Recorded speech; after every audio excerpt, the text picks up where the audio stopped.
contributions as well, everything that you do for entrepreneurs around the world and helping wake people up and inspire them to take action to create the life of their dreams. And, stop settling for the cards that we're dealt. It's going to take responsibility for some of the circumstances that we can start changing them. And you're an example of that, and I appreciate and love you for that. I love you for that, brother. Thank you. My pleasure. It's great to be on the ride. Okay, right on. And thank you so much, everybody, for your support, and thank you for sharing, helping us share this message. Most importantly, it's crazy to hear how this message is getting out. And I talked about this last week. How I believe it was on last week's show where I told the story of how the success of this show has really taken off when I myself had that conversation, that wake up call in the mirror, where I said to myself, Jay, this isn't about you. This isn't about having the most popular show on Blog Talk Radio. This is about you giving selflessly and really making this about the mission to wake up entrepreneurs, to ignite that inner fire, that inner passion that is dormant in millions and millions of people's hearts and souls. Excuse me. And waking up the millions of people who don't see themselves as entrepreneurs, who don't see themselves as someone who is capable of making it on their own, who don't see themselves as someone who has what it takes to become financially self-sufficient. And there are millions and millions of people that have been kind of lulled into a sleep, into thinking that, well, that's just for people that are smarter than me. That's for people that have, those $1 million ideas that you read about in the newspapers, you see on TV, or you see on the internet. But no, we're here to wake up the masses. So that's what we're going to talk about a little bit more today. But like I was saying last week, when I made that transition, that shift, to really, really take my focus back to fulfilling on this mission, you guys probably noticed the shows over the last couple of weeks and the last couple of months, how the shift has changed. Some of the special guests that we've had out, from Simon Manwaring, the branding guru, whose message is about we first. How ultimately you will accomplish your goals, you will accomplish what it is that you want in life, you will become successful to the degree and directly proportionate to how your mission and how your goals and what you focus on in life, how that includes other people, and how, we first is the new me first. And so anyway, long story short here, where I'm going with this big epiphany that I've had, this wake-up call over the last week, the goal for months on this show was to have a show that breaks 10,000 listeners. And we were bumping up against that 10,000, and we were around that 10,000, for a couple of months. And over the last, between October and November, we had about 50,000 people tune into the show over that 60-day period. But then all of a sudden here, something has shifted again.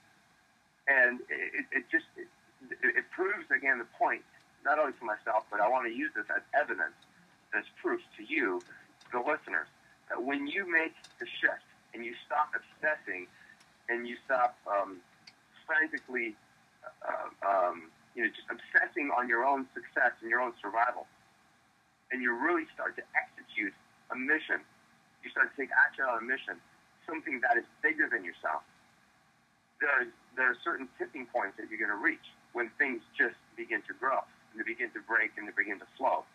And that happened here, again, over the last 2 weeks with this particular show. We had 25,000 listens in November. We had 25,000 listens in October. We're already at 22,000 for December, and it's only the 12th of December. The show is exploding like crazy, and it's now the #2 show on Blog Talk Radio under the business category. Why am I telling you this? Not to brag, not to try to sell you how to have a popular show on Blog Talk Radio ebook. I've got nothing like that to sell you. All I have to sell you is proof. And somebody once told me, he said, the best way to help poor, the best way to help those who are underprivileged, the best way to help those who don't have the circumstances required for success is to be successful yourself and demonstrate to them what is possible. Demonstrate to them what is possible. And there's a movie that I saw recently. I took my kids to see Rise of the Guardians. And I actually saw it twice. They loved it so much. Went back the second week, saw it again. And the first time I saw that movie, I got choked up, and right at the end, I actually, excuse me, I was choked up, like I couldn't believe how this just hit me. And there's a line right at the end of the movie where it says, when the man on the moon tells you to do something, you should take listen, you should notice, and you should pay attention. And it was the metaphor for your calling. When you feel a calling for something, when you feel that little tug for something that you should be doing, do you pay attention? Do you take notice? And how do you get in tune? How do you get in alignment with that voice? That little voice that says, hey, this is the direction you should go. How do you do that? So the question I have here for all of us today, the question here on today's wake-up call is this. How long are you going to obsess about your own success and survival? How you can get ahead in this world? How long are you going to focus solely on your results? And secondly, when are you going to commit yourself to a mission that is bigger than yourself? Here's how you can tell whether or not this is something that you're already doing. And I'm speaking from personal experience because I've been on both sides of this multiple times in my career as an entrepreneur.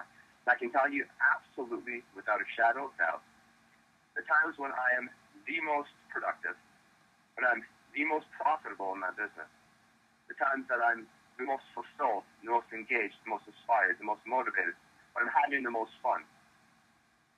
All of those things all kind of flow together. The profitability of your business, how much fun you're having in your business, the reward that you're feeling, all of those good things all stem from, they're all byproducts. Those are all things that are a byproduct of you fulfilling on a mission that is properly centered and properly aligned.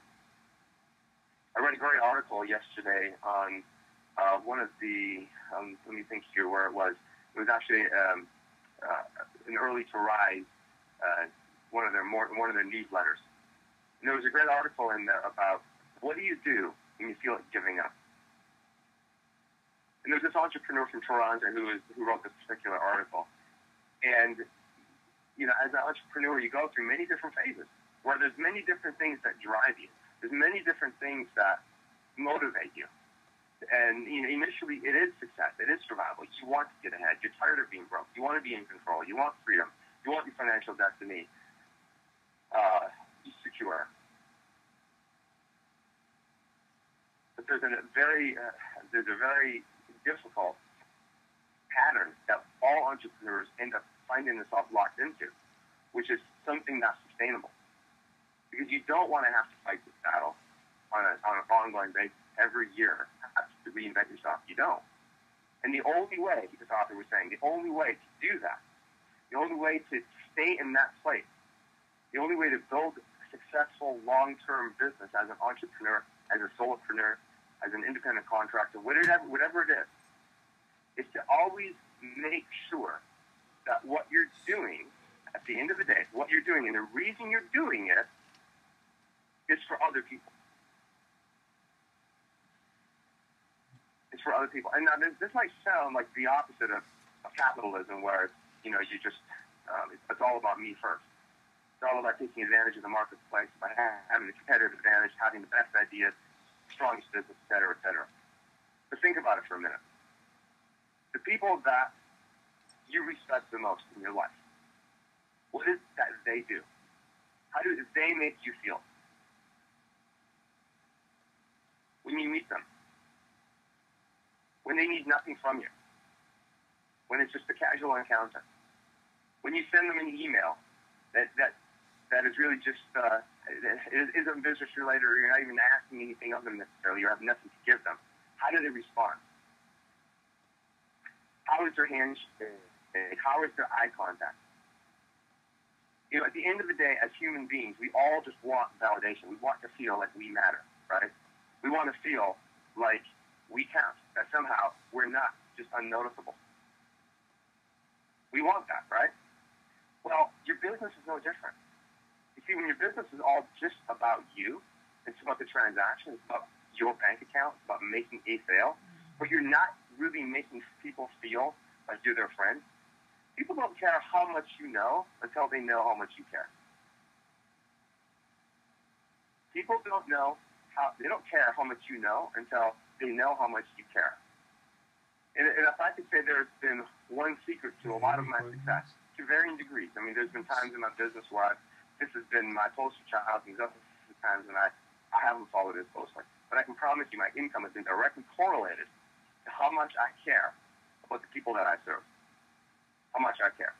Let me ask you this. How much do you care? Do you give a flying flip about anyone else other than yourself? And if you do, awesome. You need to go down that path.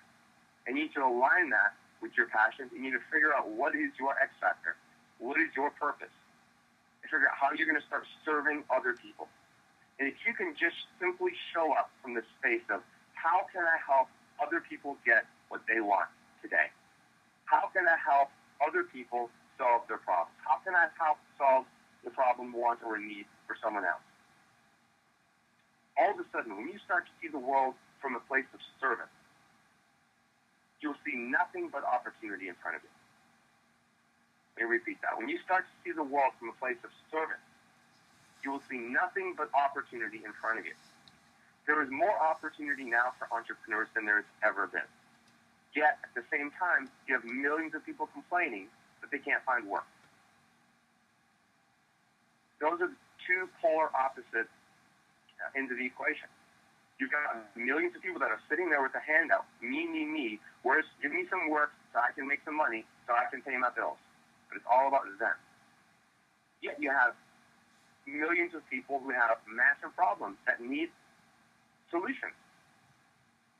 And the way entrepreneurship works, the way free enterprise works is, hey, if as an individual you see a problem equals opportunity. Problem equals opportunity. You see a problem, that immediately means that there's an opportunity for you to serve. You move into a space of service.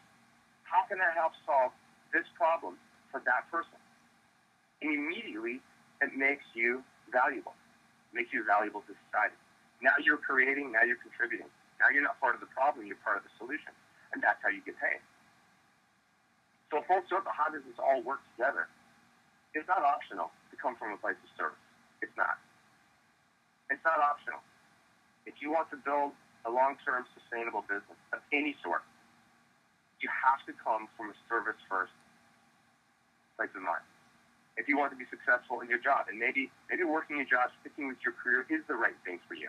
Maybe you're one of those lucky people who has a great job, who has the opportunity to contribute to a greater mission or purpose in a corporation or a company that fits in alignment with who you are and what you want to get out of life. A lot of people don't have that. If that's you, great. But the way you're going to get ahead is always taking responsibility for being the one to provide the most value and the most service. Another little trick I'll share with you. Over the weekend, this kind of came to mind. I was reading a book. I'm reading like 4 different books right now. I believe it was Power versus Force by Dr. David Hawkins. And there he talks about responsibility and taking responsibility. And it took me back to some of my earliest success online as an internet entrepreneur and building my first business. And it just put a huge smile on my face because it reminded me of a place and time when I lived in a context where I just felt so privileged to have an opportunity to be an entrepreneur. There was no entitlement whatsoever. Entitlement really is the cancer that prevents most entrepreneurs from ever reaching their goals. Because what entitlement does is it basically has you look at your circumstances It has you look at the problems that you're facing. And it has you point your finger at somebody else. And it has you make somebody else responsible, or it's somebody else's problem. And immediately once you do that, you get this feeling of frustration inside. Because all of a sudden, nobody's doing their freaking job, right? It feels like nobody's doing their part. And as a result, you're left holding the bag. Now, back in 2004, I remember when I just first quit my job, and my circumstances were so wildly out of my control that I had no choice but to take responsibility for things that just were not my fault, that were not really within my realm of responsibility, or at least didn't appear. And I could very well have blamed all of my circumstances for the situation that I was in. For example, I could have blamed my parents that I didn't have a traditional upbringing. I could have blamed my parents that I didn't have good education or money as a kid. I could have blamed my parents that I didn't have an opportunity to even finish high school. I had to go into the workforce, let alone go to college. I could blame God for a million different things. There were things that happened to me as a kid that should never happen to a kid. The list goes on and on and on. But what I realized is that I can be a victim of my circumstances. I can be a victim of my circumstances and have every right to do so. I can have every right to do so. I can blame my parents. I can blame God. I can blame my circumstances. I can blame the country I was born in. I can blame my financial situation. I could blame my boss. I could blame all day long, and have every right to do so. But by making the choice to do that, I would also simultaneously be disempowering myself from actually changing my life, from actually creating a life of my dreams. So I decided to take full responsibility for it, only so that I could change it. Take ownership of it, so that it was within my power to begin to change those things. Excuse me. And over the weekend, I started thinking about this and how much happier I was in the time, especially back in 2004, 2005. It was so liberating to take responsibility for every aspect of my life and business, because now it felt like I could do something about it. And simultaneously letting go of the resentment, letting go of the anger, letting go of the blame, just letting go of that. Letting go of it was so freeing. It was so freeing. And immediately, my business started to take off.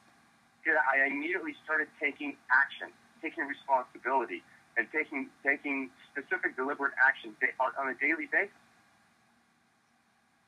And I'll look around, and next thing I've got a huge business.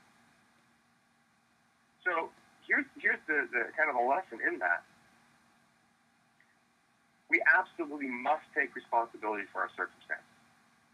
Absolutely, without a doubt. Every aspect of them, good, bad, or indifferent. And when you're feeling frustrated, when you're feeling like your back is against the wall, you don't know what to do. It's because we've disempowered ourselves to change our circumstances. And we've disempowered ourselves by blaming and by pointing outside of us for the solution. So the two key takeaways, the two key wake-up calls here from today's show is that I really want us all to get. Number one, you can only have success. And it doesn't matter how you define success, by the way.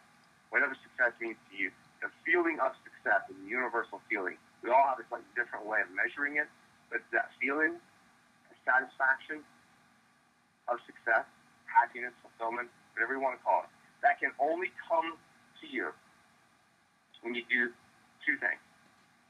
Number one, you take full, absolute, and unequivocal responsibility for your life, for your circumstances, for your business, and for the things that are outside of your control. Make a list today of all the circumstances that are outside of your control, the things that you think are outside of your control.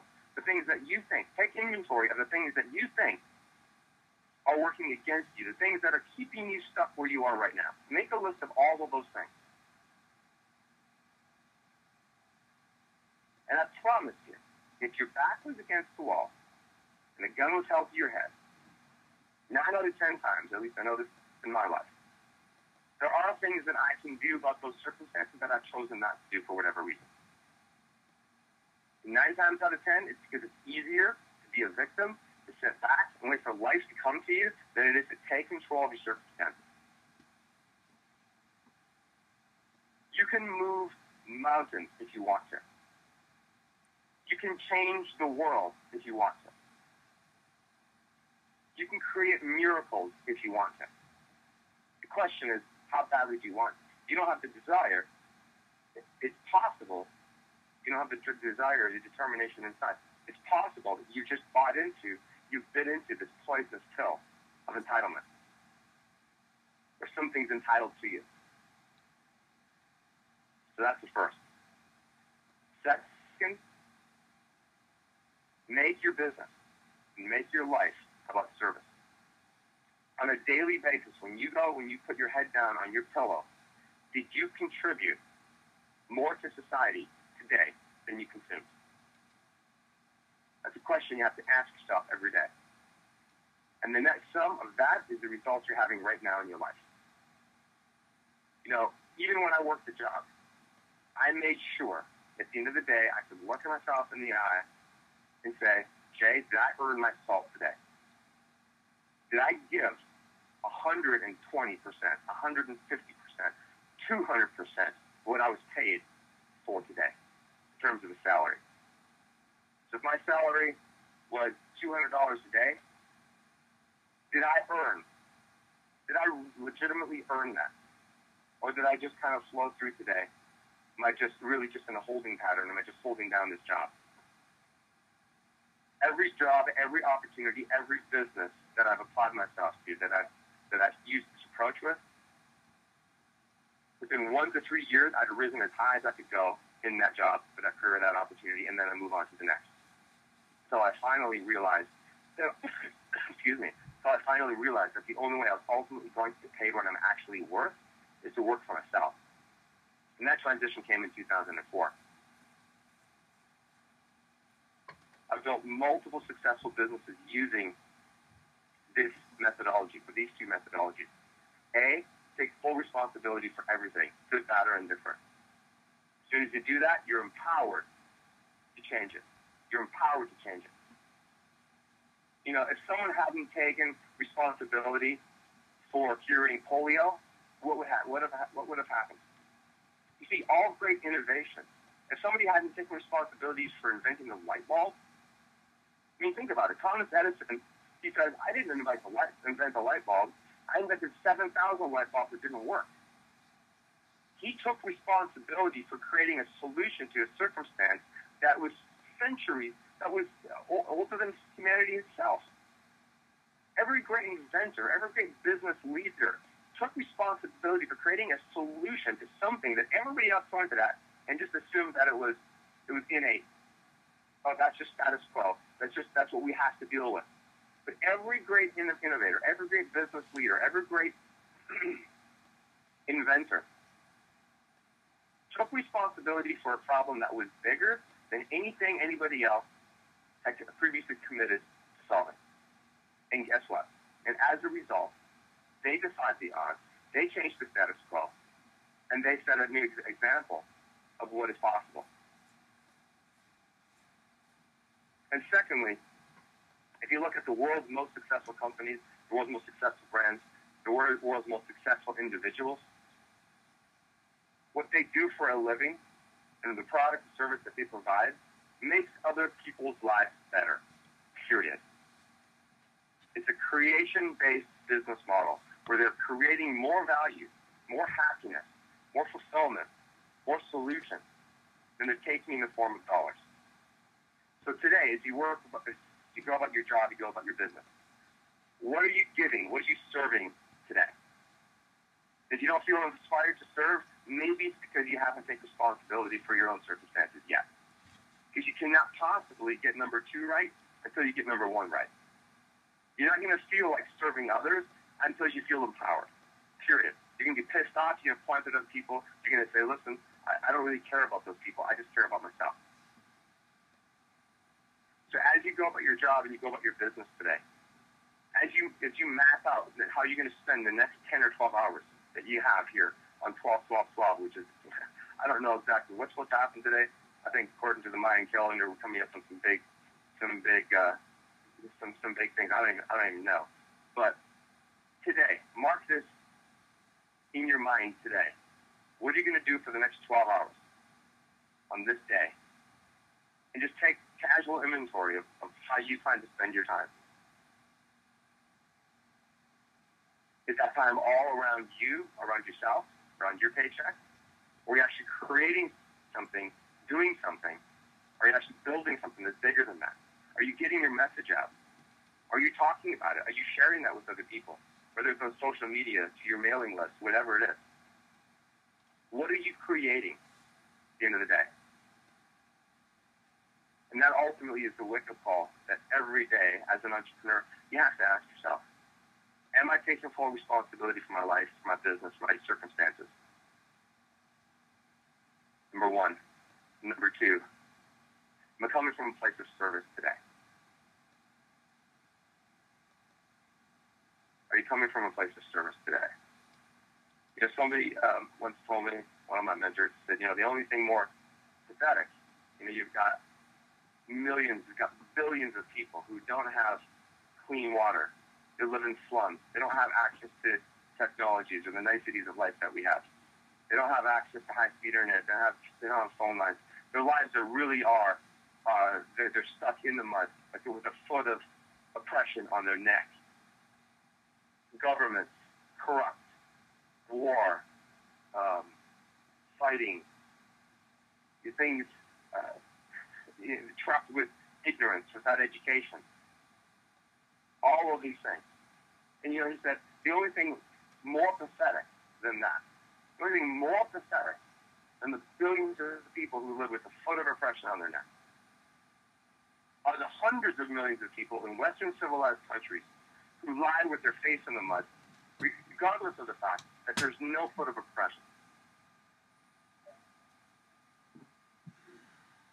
That is the only thing that is more depressing, that is more horrendous and heart-wrenching and pathetic than the billions of people who lie with their face in the mud and the foot of oppression on the neck. The fact that we have no foot of oppression, yet we choose to lay with our face in the mud and point at all the people around us and all the circumstances around us as the reason why we're in the mud. Wake the F up, stop blaming, take control of your life, and go through and create something. And you'll see how amazing not only it feels, but what your bank account is going to look like as well. With that, there's your wake-up call for today. Have a great day, everyone. See you guys same place, same time next week. Cheers.